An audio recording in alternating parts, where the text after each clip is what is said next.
আসসালামু আলাইকুম শিক্ষার্থীরা, আজকের বিষয় গণিত, বিষয় কোড 109। আমরা দ্বিতীয় অধ্যায় সেট সম্পর্কিত বিষয় নিয়ে আলোচনা এর আগের ক্লাসে করেছি। আজকে আমরা সেট নিয়েই কিছু প্রশ্ন সমাধান করব। তো আমাদের বইয়ের 24 পৃষ্ঠায় কাজ শিরোনামে কয়েকটি প্রশ্ন আছে। এখানে দেখো 6টি সেট আছে। এর মধ্যে প্রথম 3টি হচ্ছে তালিকা পদ্ধতির সেট, পরের 3টি হচ্ছে গঠন পদ্ধতির সেট, যা আমরা গত ক্লাসে এই গঠন পদ্ধতি আর তালিকা পদ্ধতির সেট নিয়ে আলোচনা করেছি। এখন এই প্রশ্নে বলা আছে এই সেটগুলোর মধ্যে কোনটি সসীম সেট আর কোনটি অসীম সেট সেটা নির্দেশ করতে বা চিহ্নিত করতে অথবা নির্ণয় করতে বলা হয়েছে। সসীম সেট আর অসীম সেট আমরা কালকে আলোচনা করেছি। যে সেটের উপাদান সংখ্যা সীমিত বা নির্দিষ্ট সেটা হচ্ছে সসীম সেট, আর যে সেটের উপাদান সংখ্যা সীমিত নয় সেটা হচ্ছে অসীম সেট।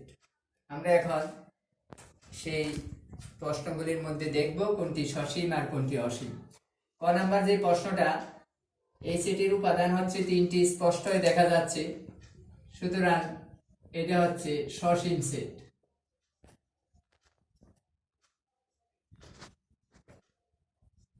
খ নাম্বার প্রশ্নে 1 2 2 স্কয়ার এভাবে যেতে যেতে 2 টু দি পাওয়ার 10 পর্যন্ত যাবে, তাহলে শেষ কোথায় সেটাও সীমানা আছে।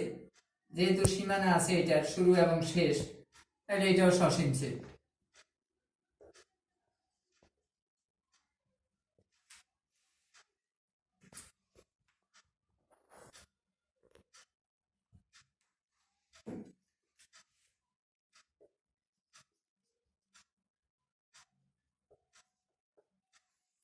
গ নাম্বার প্রশ্নে দেখো 3 স্কয়ার 3 কিউব, এরপরে ডট চিহ্ন মানে চলতেই থাকবে। এখন এটা কোথায় গিয়ে শেষ হবে সেটার সীমানা নাই, সেই জন্য এটা হচ্ছে অসীম সেট।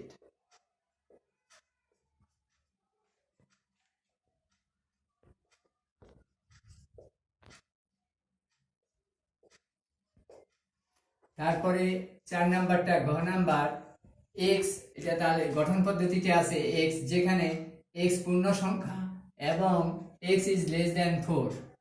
পূর্ণ সংখ্যা হবে তবে 4 থেকে ছোট। এখন আমরা পূর্ণ সংখ্যাগুলি দেখি। পূর্ণ সংখ্যা হচ্ছে 0 1 2 3 4, এইভাবে চলতে থাকবে। আর এদিকে হবে -1 -2 -3 -4, এইদিকে বাম দিকে আস্তে আস্তে ছোট, এদিকে চলতে থাকবে। তাহলে দুই দিকেই অসীম। এটা হচ্ছে পূর্ণ সংখ্যা এগুলি। এখন এখানে বলা আছে 4 অপেক্ষা ছোট, তো 4 অপেক্ষা ছোট পূর্ণ সংখ্যা হচ্ছে এই যে এগুলি 3 2 1 0 -1 ইত্যাদি, এবং এইদিকে এটার কোনো সীমানা নাই, অসীম। 4 অপেক্ষা ছোট পূর্ণ সংখ্যা অসীম, এজন্য এই সেটটা হচ্ছে অসীম সেট।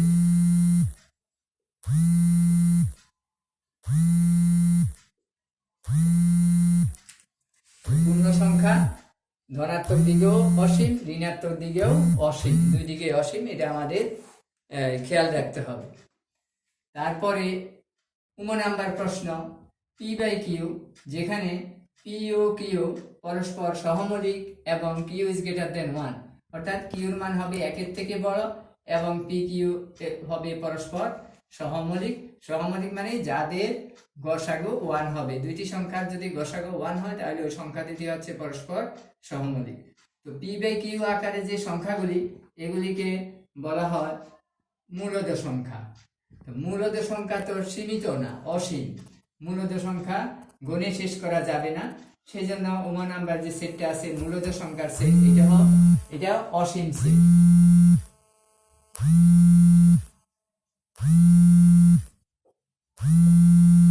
তারপরে 6 নাম্বার, y, যেখানে y belongs to n, n মানে স্বাভাবিক সংখ্যার সেট, তাহলে y এর মান হবে স্বাভাবিক সংখ্যা এবং সেইটার সীমানা দেওয়া আছে y square is less than 100 is less than y cube. অর্থাৎ যে সকল স্বাভাবিক সংখ্যার বর্গ 100 থেকে ছোট এবং ঘন 100 থেকে বড় সেই সকল স্বাভাবিক সংখ্যাগুলো শুধু নিতে হবে। দুইটা শর্তই আছে, বর্গ এবং ঘন দিয়ে শর্ত আছে। এইখানেও আমাদের সংখ্যাগুলি আসবে সীমিত, কারণ শর্ত দেওয়া আছে, শর্তের এই সীমানার বাহিরে আমরা যেতে পারবো না। সেই জন্য এই সেটটা হবে সসীম সেট।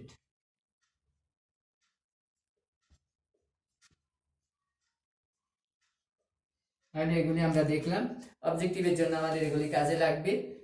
এরপর আমরা দেখি পৃষ্ঠা নাম্বার 27-এর একটা প্রশ্ন আছে, সেখানে তিনটা সেট দেওয়া আছে। একটা হচ্ছে ইউ, যে সেটের উপাদান 1 3 5 9 7 11, আর এটা হচ্ছে ই সেট যার উপাদান 1 5 9, আর এটা হচ্ছে এফ সেট যেটার উপাদান হচ্ছে 3 7 11। এই তিনটা সেট দেওয়া আছে, প্রদত্ত সেট। সেগুলি আমাদের নির্ণয় করতে হবে। ই এখানে সি দেওয়া আছে উপরে, এটা হলো কমপ্লিমেন্ট, মানে পূরক সেটের চিহ্ন, কমপ্লিমেন্ট অফ সেট। তাহলে ই সেটের পূরক সেট আর এফ সেটের পূরক সেট বের করে তার সংযোগ করতে হবে এবং তার সেট নির্ণয় করতে হবে। তাহলে আমাদের আগে পূরক সেট বের করতে হবে। তাহলে এখন আমরা আজকে জানবো পূরক সেট, তারপরে সংযোগ সেট, সেট সে বিষয়গুলি আমরা আজকে জানতে পারবো।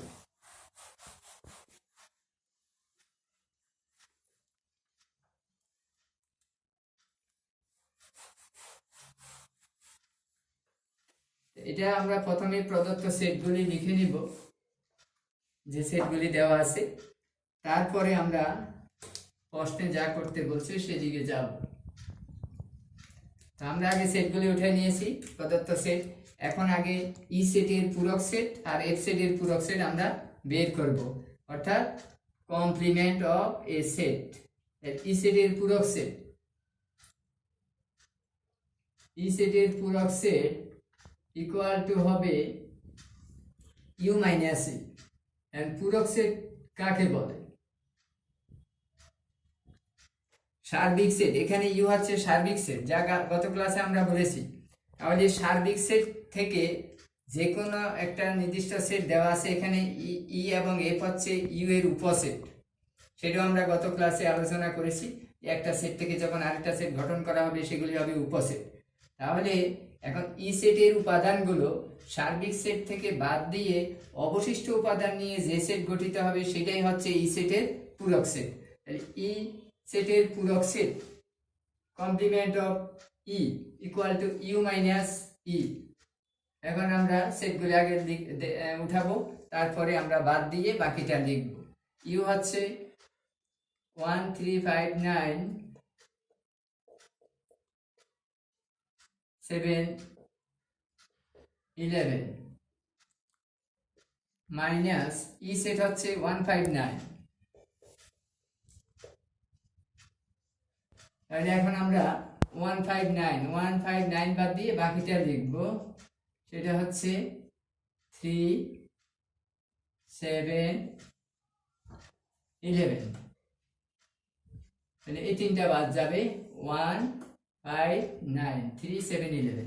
তারপরে এফ সেটের পূরক set complement of F equal to হচ্ছে ইউ মাইনাস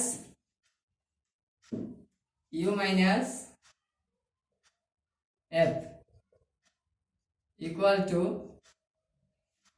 আবার ইউ হচ্ছে 1 3 5 9 7 11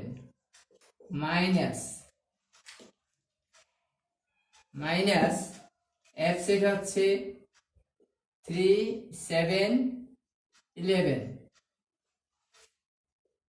তাহলে 1 3 5 9 7 11, এটা থেকে 3 7 11 বাদ যাবে, তাহলে আর থাকবে 1 5 9।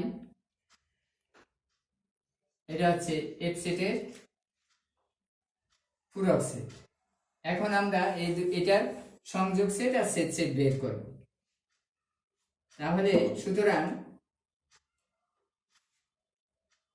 ই সেটের পূরক সেট আর এফ সেটের পূরক সেটের আমরা সংযোগ করব।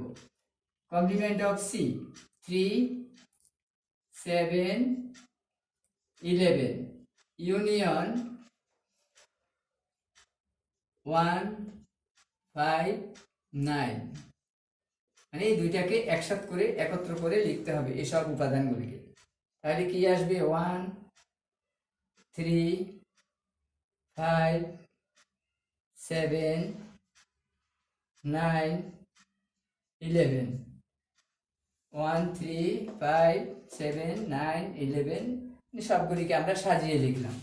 এরপর এই দুইটার আবার যদি আমরা ইন্টারসেকশন করি, 3 7 11 ইন্টারসেকশন 1 5 9, ইন্টারসেকশন মানে যদি কোনো উপাদান কমন থাকে সেগুলি আসবে।